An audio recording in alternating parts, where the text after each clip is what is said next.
केन्द्रीय बजेट उपस्थापना अवसर में भारतीय जनता पार्टी कटक जिला ग्रामीण तरफ एक जिला स्तरीय कार्यक्रम आठगढ़ महावीर प्लाजा होता।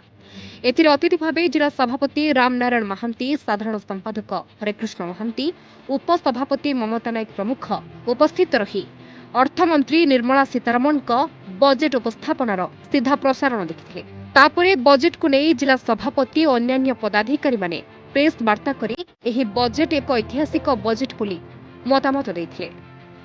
2026 रे केंद्र सरकार आमर प्रिय अर्थमंत्री श्रीमती निर्मला सीतारमण जी जो बजेट रखिचंती ये निश्चित भाव में स्वागत योग्य बजेट, ऐतिहासिक बजेट एवं साधारण लोकर सुविधा पाई ये बजेट जो थे कि विशेष भाव में गरीब युवक महिला एवं चाषी मानक पई ये बजेट उपस्थापन करा जायछि एवं भारत वर्षर जो भित्तिभूमि विकसित भारत बनैबा पई जो रोड मैप से बजेट संपूर्ण भाव में सहायक हब एवं ओडिशार मध्य लाभवान हब। जो कथा को ये बजेट उपस्थापन करा जायछि जो मिनरल हब करी जो कॉरिडोर बना जायछि से मध्य ओडिशार गोटे बड़ भाग से मिलिबो एवं से अर्थरू ओडिशार मध्य विकास हब जो थे मध्य आपणकर अनुगुल तालचेर एवं पारादीप पोर्टर मध्य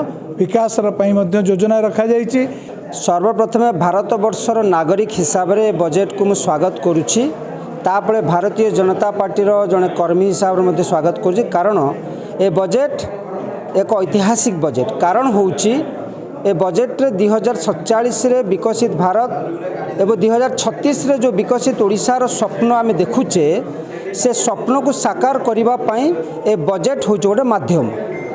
कारण ए बजेट रे आपण शिक्षा, स्वास्थ्य, इंफ्रास्ट्रक्चर सबुथि गुरुत्व दि जाइए एवं आपणकर जो कैपिटल इंफ्रास्ट्रक्चर को 1 लाख कोटी टंका वृद्धि करागला, 12 लाख 20 हजार कोटी टंका वृद्धि करागला। आपण चिंता करंतु लाख कोटी टंका जो वृद्धि करागला से केते प्रकार उन्नति भारत वर्षर हब। Athagarh Minati Pratihari report news 8 Odia.